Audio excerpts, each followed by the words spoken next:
We're going to have a look through the papers Yes, we now. are. Shall I just neatly take them? Some over there, some around the back. On the front page of the Daily Mirror, this is a story about a boy whose mum told him he had cancer. They're calling it a cruel benefit scam, talking about that sickening ordeal. The Mirror. We've been talking a lot, haven't we, about what's going on in Gaza and Israel, and that's the front page of the Financial Times. Hamas fires missile at Jerusalem. Of course, there's been that bombardment as well overnight. Kate Williams is here. Good morning, folks. Historian, I should introduce you. Good morning. How are you? And you've been through the insides for us this morning, haven't you? I have, and also the outsides as well. Go on then, where should we start?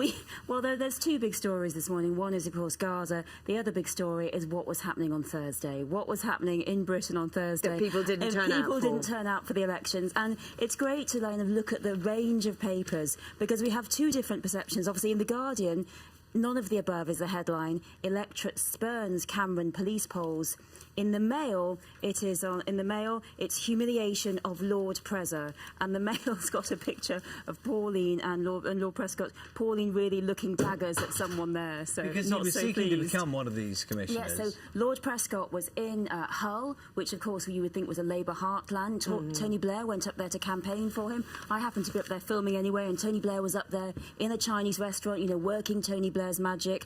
And I think Prescott thought he was a shoo-in, as did a lot of people around here. But clearly, we've had this incredibly low turnout. You were covering it, and what a lot of the result has been essentially that the independents are winning. These independent candidates, quite a lot of them previous police officers. Of course, we have an independent candidate now elected. Our first elected mayor of Bristol is an independent candidate, beat the Conservative, who was the first choice, well, the people who everyone expected to get it.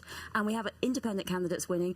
And I think we have to kind of ask ourselves, why is this? Is this sort of mid-term blues? Is it mid-term blues? I mean, obviously, this was a central part of the Conservative, the Conservative agenda, the big society, the fact that we would have these police commissioners will be the voice of the people. But I don't know how we can say they're really the voice of the people if only 10% of us turned up. And in Newport, as you showed, no one turned up at all. We've got all those people at polling stations eating sandwiches, playing noughts and crosses, sitting waiting for votes. With your historian's hat on, Kate, sometimes I don't know quite what the moral of this is. Sometimes we get asked to vote on things we least care about and don't get asked to vote about the things we most care about. Well, I think that's true. I think that's absolutely true. And I think a lot of people, and I think also people said they didn't get informed about this. They said they didn't know it hadn't got any leaflets through the door.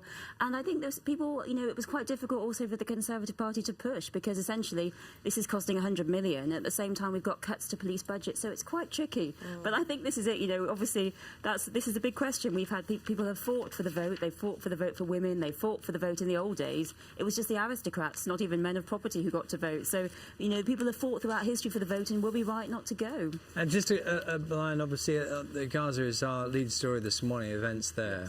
This is picked up in many of the papers, of course, this morning. Some very shocking images. Yes, I mean, you are covering Gaza. It's a moving story. It's not changing. But I mean, this is, I think, what everyone is saying. We have to stop the carnage, and innocent people are being caught.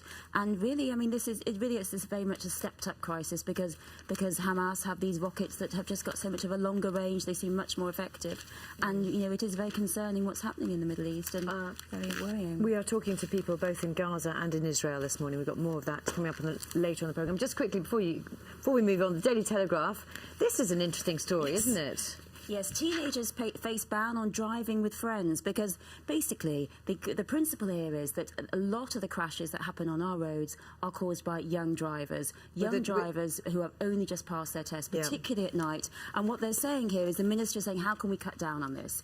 And obviously our driving test was introduced in 1935, has made driving much safer, but perhaps we might say there should be more to it. But he's saying that if you're a young driver, you should take your family member in the car, which I think if I were a teenager once more, the thought of driving... You'd drive very slowly, wouldn't you? Well, the only point of learning to drive was getting away from my mum and dad, so I can't imagine that I want to... Well, obviously I love them very much if they're watching, but, but I think teenagers, they want to go out, and they're saying, the problem is that one teenager tends to crash. There's there's a car full of teenagers in there. I was the same when I was young. We'd go out in big groups, crammed into the car, setting off, off to the pub or all the rest of it. And this means that when one teenager crashes, we have a loss of life. So it's we know there's quite a significant story here. And, how are we going to do something about this? Obviously, other countries have tougher driving tests, some of them don't.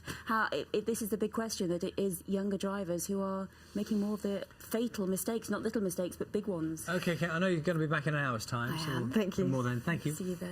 And coming up as well in the next half an hour, how good are you at DI?